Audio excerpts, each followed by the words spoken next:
Assalamualaikum warahmatullahi wabarakatuh. Pripun kabare lare-lare sedaya? Mugi-mugi tansah pinaringan sehat nggih. Lare-lare, dina iki ayo sinau basa Jawa bab 4 maneka pakaryan babagan karangan narasi. Sadurunge sinau, ayo maca donga dhisik. Ayo maca basmalah sesarengan. Bismillahirrahmanirrahim. Pakaryan iku ana maneka warna jenise.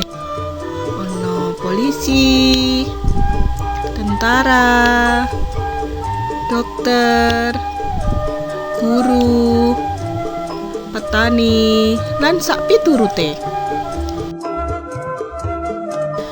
Nah, Cah, apa sing kok ngerteni babagan karangan narasi?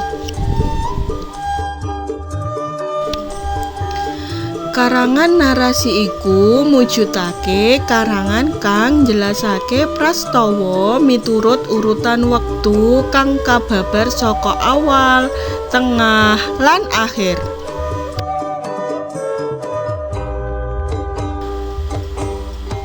Ana telu struktur karangan narasi. Sing pertama alur. Sing keloro paraga utawa tokoh. Sing ketelu latar.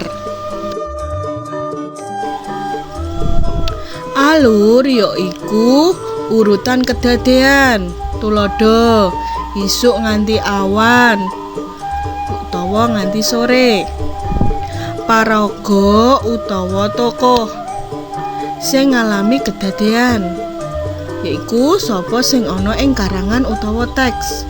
Sing ketelu latar yaiku waktu utawa panggonan utawa swasana. Titikan utawa ciri-ciri karakteristik teks narasi. Sing pertama, nyajikake rerangkene warta utawa kedadean. Keloro, disajikake sajroning urutan wektu sarta kedadean kang nuduhake kedadean wiwit kawitan nganti pungkasan utawa alur. Sing ketelu, nampilake sawijine paraga prastawa utawa kedadean. Sing kepapat, latar sing digambarake secara urip lan rinci. Gatekno tulodo teks narasi ngisor iki. Kegiatan padinanku. Mau esuk aku tangi jam 4:15. Terus nyupuk wudu kanggo nglaksanakake salat subuh. Bubar iku aku ngaji sawantara ayat. Terus enggal maca-maca piwulangan kanggo sekolah ing esuk iki. Bacute aku nata buku cunduk karo jadwal pelajaran dina kasebut. Banjur tumuju kamar mandi sak perlu adus. Sakwise adus, aku nganggo seragam lan mesisan dandan terus menyang ruang makan arep sarapan. Arang banget aku kok bersarapan. Awit tangiku asring telat amarga kebengen anggonku sinau. Semangsa aku ora sarapan, ibu utawa bapak mesti nambahi sanguku kanggo tuku sarapan ing sekolahan. Kanggoku sarapan iku wajib hukume. Dadi menawa ing omah ora kober, mula ing sekolah aku kudu tuku sarapan. Sakwise sarapan ing omah, aku yo langsung pamitan marang bapak lan ibuku arep budal sekolah. Sarehne jarak antarane omah lan sekolahku lumayan adoh. Aku nggawa sepeda pancal sing nembe wae dipundhutake bapak ing dina ulang tahunku. Budal sekolah mawa sepeda pancal iki luwih tertib tinimbang numpak angkot. Nalika numpak angkot biyen, sekolahku asring telat uga.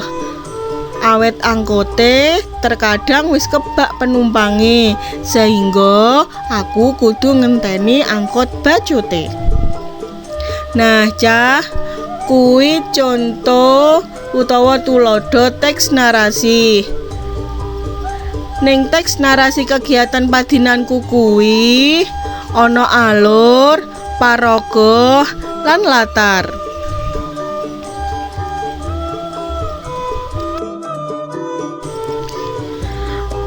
Alure mulai teko tangi turu sampai budal sekolah.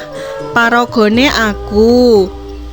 Latar wektune ing esuk dina, terus panggonane ning omah.